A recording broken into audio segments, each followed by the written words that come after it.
se nós conseguirmos, se a nossa comunidade conseguir se unir, tá, em torno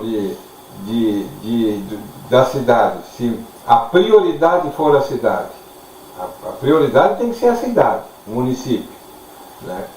E se nós se envolver e nós tiver a cultura de querer o bem do outro, o bem do... Eu não posso... a minha felicidade não pode ser a tua infelicidade. Eu tenho que ser feliz com a tua felicidade. Eu não posso, porque tu tá feliz, eu tá triste, né? E eu querer que a minha felicidade seja a tua tristeza. Nós não podemos ser assim, né? Então eu acho que nós temos tudo para... Nós temos... se nós falarmos na área, por exemplo, que é a área muito falada quando chega o verão, que é as praias, né? Sim. Mas se nós falarmos no turismo, nós temos umas potencialidades. Tu olha a nossa cidade, tu pega um mapa do mundo, né?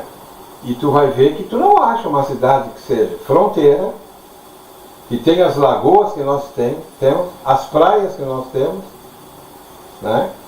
E uma estação ecológica. Uma estação ecológica, é. Tá? Então, por que, se nós temos essas potencialidades, por que não somos mais desenvolvidos?